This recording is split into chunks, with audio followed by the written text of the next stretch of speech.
मित्रांनो, माझे नाव सुवर्ण आहे आणि माझे वय 31 वर्ष आहे. ही गोष्ट 12 वर्षाआधीची आहे. मी दिसायला खूपच सुंदर आणि आकर्षक होते.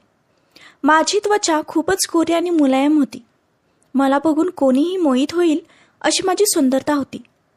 माझ्या सुंदरतेची तारीफ मला लहानपणापासूनचे तसेच नातेवाईक नेहमी म्हणत होते की माझे लग्न एखाद्या मोठ्या घरात होईल.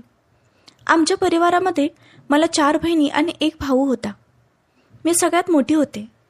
आमची परिस्थिती खूपच गरिबीची होती. माझे पप्पा पाणीपुरी विकून आमचं घर चालवत होते. त्यांची जी काही कमाई होत होती ती रोज घर चालवायला जात होती. आमचा परिवार मोठा आणि कमाई कमी होती. माझे वय 19 वर्ष झाले होते तरी माझं अजून लग्न झाले नव्हते. माझ्या पप्पांची इच्छा होती की माझं लवकर लग्न करावं, कारण माझ्या मागे अजून माझ्या 4 बहिणी होत्या. पण पप्पांना लग्नासाठी पैसे जात होते. माझी आई नेहमी आजारी असायची, त्यामुळे तिच्या गोळ्या औषधांसाठी सुद्धा खूप खर्च लागत होता. माझा भाऊ माझ्यापेक्षा 6 वर्षांनी लहान होता. मजबुरीमध्ये त्याने त्याचं शिक्षण सोडून काम करायला सुरू केले. मी पण घरात शिवणकाम करून घर खर्चामध्ये पप्पांना थोडी मदत करू लागले. पण एके दिवशी माझ्या पप्पांचा सोडून निघून गेले. पप्पाच्या निधनाची गोष्ट आईला सहन झाली नाही आणि ती सुद्धा आम्हा सर्वांना सोडून निघून गेली. आता आम्ही 6 जण एकदम एकटे पडलो. सगळ्यांचे शिक्षण सुटले. आता आम्ही मजबुरीमध्ये छोटी मोठी कामे करू लागलो. एक दिवस माझी काकू घरी आली. त्यांनी माझ्यासाठी एक स्थळ आणले होते. मुलगा चांगला होता, तसेच त्याचा परिवारही चांगला होता. पण आम्ही स्पष्ट त्यांना सांगितले की आमच्याकडे त्यांना हुंडा देण्याची परिस्थिती नाही. त्यांनी आमच्यावर कोणताही दबाव घातला नाही. एक दिवस ते स्थळ आमच्या घरी आले. मुलाचं नाव सुनील होते. तो त्याचे आई वडील आणि भावासोबत आला होता. तो जास्त काही श्रीमंत नव्हता, पण आमच्यासारखा गरीब पण नव्हता. त्याची परिस्थिती ठीकठाक होती. सुनील एका फॅक्टरीमध्ये काम करत होते. त्याला मी पसंत पडले आणि त्याने लग्नासाठी होकार दिला. त्यांनी हुंड्याची मागणी पण केली नाही. त्यानंतर काका आणि काकूंनी काही पैसे जमा करून माझं लग्न करून दिले. लग्नाच्या दिवशी काकू मला म्हणाली, सासरी काही जरी झालं तरी तू पुन्हा माहेरी वापस येऊ नकोस. आम्हाला तुझ्या बहिणी आणि भावाचे पण लग्न करायचे आहे. माझे लग्न 21व्या वर्षी झाले. लग्नाच्या पहिल्या रात्री जेव्हा माझा नवरा माझ्या रूममध्ये आला तेव्हा त्याने खूप प्रेमाने माझ्यासोबत बोलणे चालू केले. त्यावेळेस मी खूप नर्वस होते, पण त्यांनी माझ्यावर कोणताही दबाव घातला नाही. त्यांनी मला समजून घेतले. ते माझ्यासोबत एका मित्रासारखं बोलणं आणि वागणं चालू केले. जसा जसा टाईम निघून गेला तसं तसं मी माझ्या मनातलं सगळं काही माझ्या नवऱ्याला सांगू लागले. ते पण त्यांच्या जीवनातल्या खूप काही गोष्टी मला शेअर केल्या. त्यानंतर हळू आमच्या दोघांमध्ये खूप प्रेम वाढले. मी खूप खुश होते की मला एवढा चांगला जोडीदार मिळाला. त्यावेळेस मला माझ्या काकूचे बोलणं आठवले, सासरी काही जरी झालं तरी माहेरी वापस येऊ नकोस. मी विचार करत होते की एवढ्या चांगल्या नवऱ्याला सोडून माहेरी जाणं कधी शक्य नाही. आता आमच्या लग्नाला 6 वर्ष होऊन गेले, पण अजून मला मूल बाळ झाले नाही. माझे सासू सासरे मला बाळासाठी आम्ही खूप प्रयत्न केले तरी अजूनपर्यंत मला मूलबाळ झाले नव्हते. हळूहळू सासरचे लोक तसेच आजूबाजूचे लोक मला टोमणे मारायला चालू केले.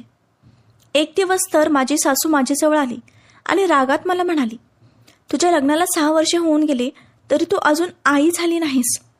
आम्हाला ही कसली वांज सून मिळाली आहे. दिसायला सुंदर म्हणून आम्ही करून घेतलो आणि फसलो. तिकडे माझ्या दिराला मुली बघण्यास चालू होते. काही दिवसातच मुलगी पसंत करून त्यांनी लग्न केलं. दिराचं लग्न झाल्यावर 1 वर्षातच त्यांना बाळ झालं. त्यानंतर माझ्या घरचे आणि नातेवाईक मला जास्तच टोमणे मारू लागले. मला तिरस्काराच्या नजरेने बघू लागले. मला घरचे तसेच आजूबाजूचे शेजारचे लोक कोणत्याही शुभकार्याला बोलवत नव्हते.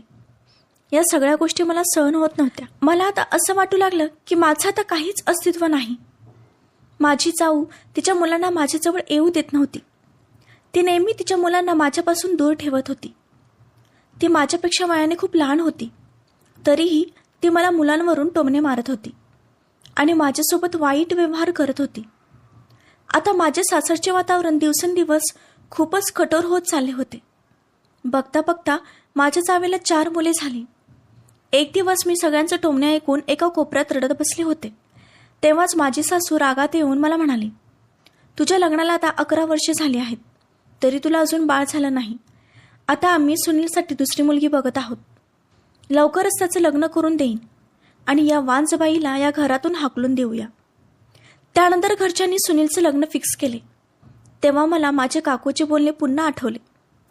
काही जरी झालं तरी सासरमधून माहेरला वापस येऊ नको. काकूने माझ्या सगळ्या बहीण भावाची लग्न करून दिले होते. माझं कधी कधी घरच्याशी फोनवर बोलणं होत होते. काकूने मला खूप वेळा डॉक्टरांकडे दाखवायला सांगितलं होतं.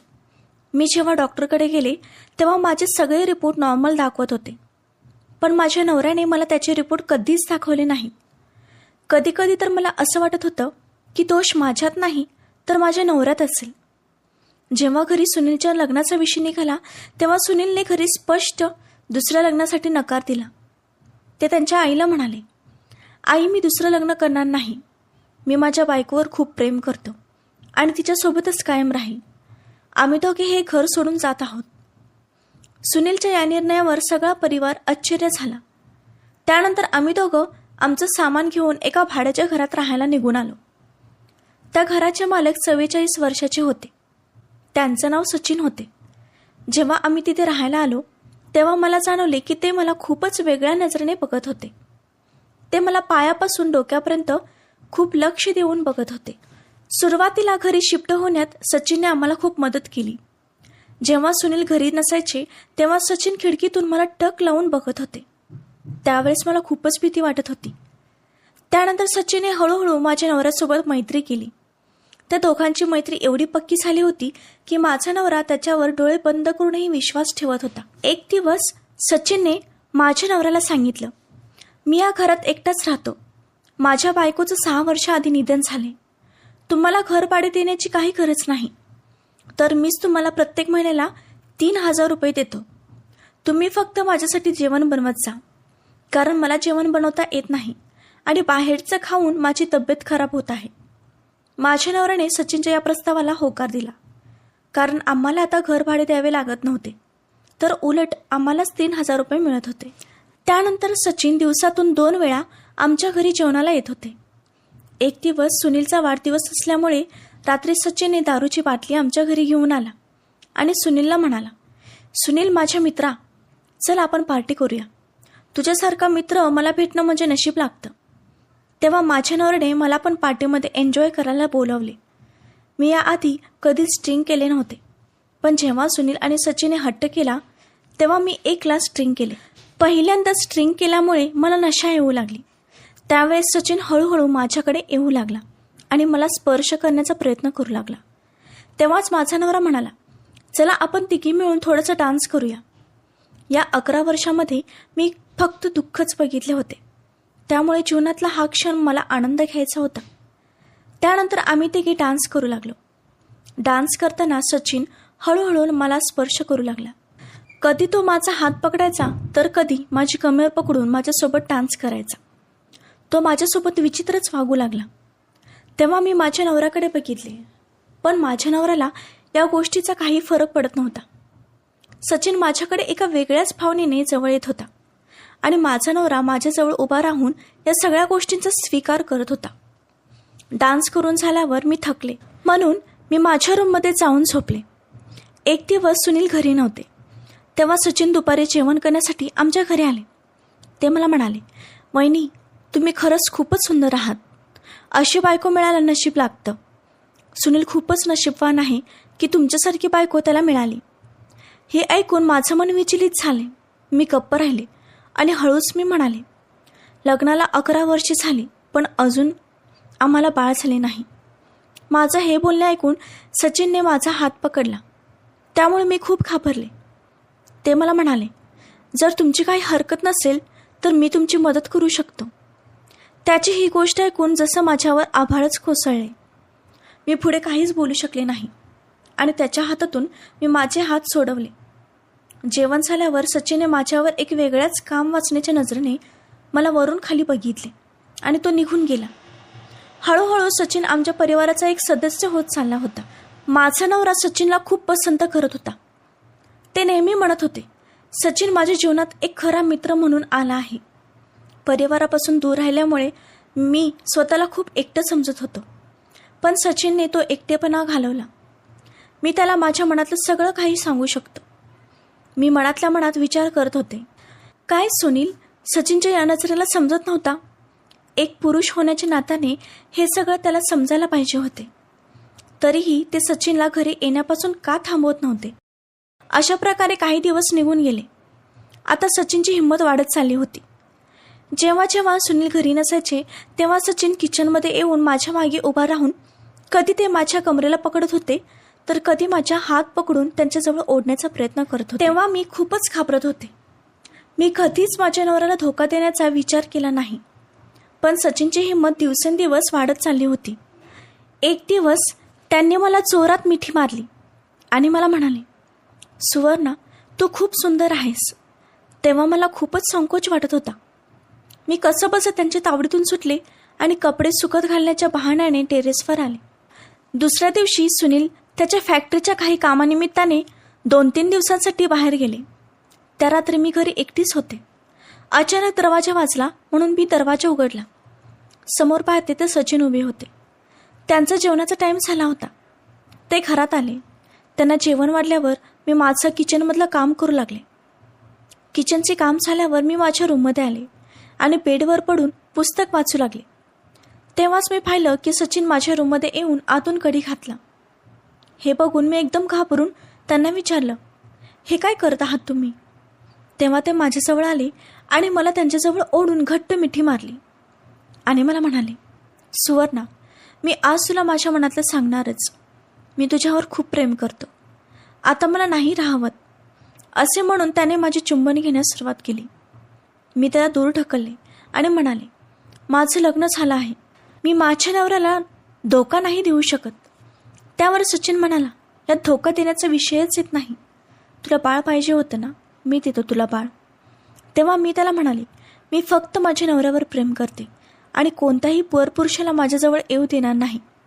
भलेही आतापर्यंत मला बाळ झाले नाही, पण भविष्यात नक्कीच होईल. तेव्हा सचिनने त्याच्या खिशातून एक कागद काढून माझ्या हातात दिला. मी तो कागद बघितला. तो माझ्या नवऱ्याचे मेडिकल रिपोर्ट होते.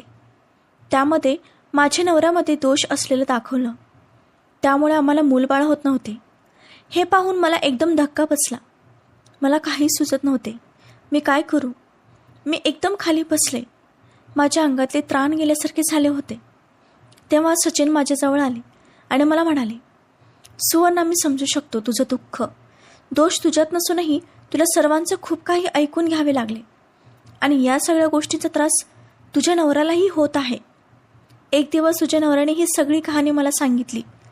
भलेही तुझ्यापासून सुनीलने हे सर्व लपवलं, कारण तो तुझ्यावर खूप प्रेम करतो.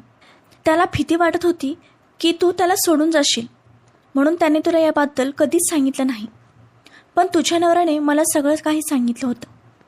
त्यानेच तर मला आज इथे पाठवलं आहे, जेणेकरून तुला संतान सुख प्राप्त व्हावे, तुझं दुःख निघून जावं. म्हणून तर सुनीलने मला इथं पाठवलं आहे. हे ऐकून मी एकदम आश्चर्याच्या नजरेने त्याच्याकडे पाहू लागले. मी विचार करत होते की नवऱ्याने माझ्याबद्दल चांगला विचार केला की वाईट. नक्की काय म्हणू मी माझ्या नवऱ्याला हे मला समजत नव्हते. त्यानंतर हळूहळू सचिन माझ्या जवळ आला.